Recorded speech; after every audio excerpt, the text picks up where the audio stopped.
Hey, it is your buddy Peace and Harmony with you here today. We're zooming in and focusing in on a really important way to identify, see clearly, and understand the emotional manipulative tactics of a covert narcissist, sociopath, or psychopath.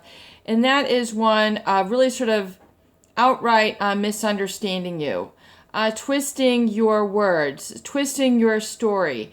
So rather than it being relayed exactly how you had intended, set forth, or expressed, all of a sudden there is a projection or a twisting of the meaning of your words. So it can be very subtle or it can be very profound, but oftentimes early in the relationship, people don't see it for what it is, as an emotionally manipulative tactic. A lot of people take what they are seeing, the narcissist, the sociopath, or psychopath, are taking it at face value, take it to heart, and then begin the self-doubt process. Maybe you're right. Maybe I haven't done enough of this. I haven't done enough of that. I'm not good enough here. I'm bad enough there. I won't make it. All these sort of negative feelings tend to spiral out of control based on their contortion, their disturbance of the information or the words that you're relaying to them. What do I mean? What am I talking about? When you relay a specific experience, let's just say you have been to a doctor appointment and you have relayed the information, you've relayed what you're going to do. All of a sudden, it becomes their issue. It's not your issue. They will take it on. They will be very controlling.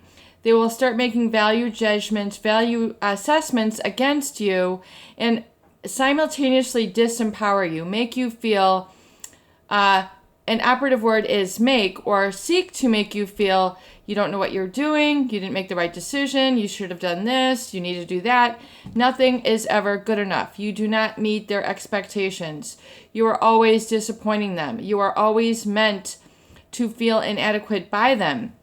This is an emotionally manipulative technique, which is very, very textbook, I just want to say classic emotionally manipulative, where they will project their inadequacies, their control onto you. And oftentimes it's a very, very precise sort of projection. In other words, the projection, their problems, they're actually assigning to you. So it's actually a very direct correlation oftentimes that you can see in their projection, with which they are projecting their weakness, their issue, their shortcoming onto you, making you feel as if you then carry the burden. In other words, it's a true projection. It's like, I always imagine it like handing a baton.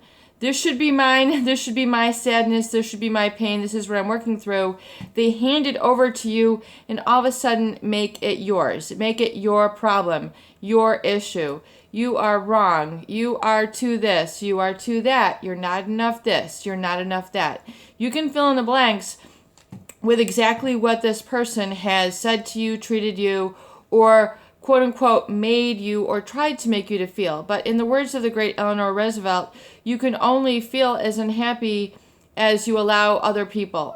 In other words, you will allow them to make you feel this way. So in other words, you have you have the power, you have the control over how you are receiving the information from. You have power over how you are internalizing, placing meaning on it. So that's why I definitely recommend getting some separation, understanding the distinctness, the separation between them and you and them. You are not them. You are not their projected image of you. You are you, and you are free. You need to really get at the helm and understand this. And at first, this might make no sense. Then it might make a little bit of sense. Then it might make a little bit more sense, until eventually one day, this might take you a year and a half for you to understand you are distinct, separate, your own perspective, your own value, your own self-trust, your self-belief is inside of you. It is within. And once you kind of tap into that and allow it to resonate, allow it to really continue to radiate from that. And so, as if where's the switch, Peace and Harmony? It is within. It's within your heart space. It's within your solar plexus. to continue that generating, I believe, I have faith. I believe, I have faith. I believe, I have faith. I am okay and I am safe. I am me and I am free. I see with clarity my vision of happiness for the future. I see with 100% clarity my vision of happiness for the future. And my behavior is aligned with that 100%. My behavior backs up my self-belief 100%.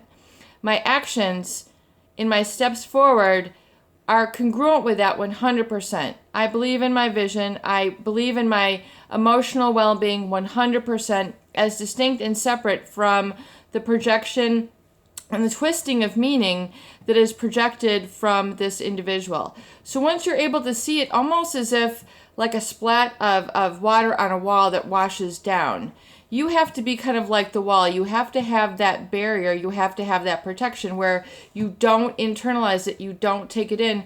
It just kind of hits the boundary and then washes away. So you are inside. You are in shelter.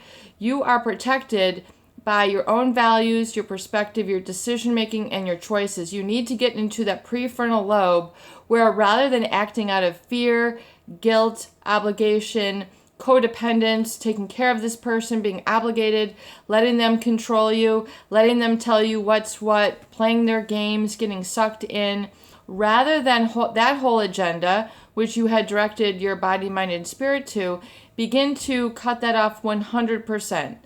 100%. That's not 20%, that's not 10%, that is 100%. Begin to have the power to say, yes, I am separate and distinct from all those twisted meanings, those twisted statements.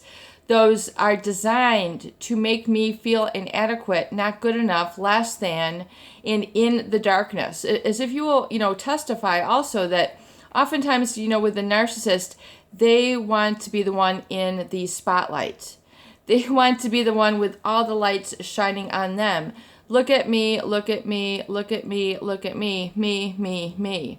And so no matter what it is, whether you're relaying a story, you're relaying an experience, you're talking about something, you're always going to see that there's sort of a pattern interrupt where they're trying to truncate you and take your experience away from you. And this is really the classic root of emotional manipulation. You need to own your experience. You have responsibility and accountability for your emotional well-being 100%. The health is in your hands. The peace is in your hands. It is in your control. And this might basically hit you at home. It might, need to resonate. You might need to play this over and over again and really get this until eventually one day, maybe, 3 months, 6 months on down the road, a year, 2 years, it'll really begin to resonate. But with the constant repetition and experience, this message will relate to you, and then you'll be able to then understand this intellectually, but then more so importantly, understand it physically within your emotional body, where you really understand this message, and then energetically in your emotions, you begin to feel and experience and behave from and make choices and decisions that are based on your future, your vision, with this understanding that prefrontal lobe, which really can only be really fully ignited when you are out of the feelings of fear, the hormones of anxiety, depression, all the stress hormones that have been created. Once you clear that out and inoculate yourself through the boundaries in that really firm understanding, not only through your understanding but backing yourself up, you will begin to distinguish and own your own emotions and your decisions and making your choices and feeling okay about them. And you're feeling adequate and you're good enough and you're smart enough and you're making decisions and you're backing yourself up. You're no longer living under the fragmented thoughts, the fragmented emotions, the broken pattern interjections that are designed to make you feel confused, self-doubting, less than, gaslighted,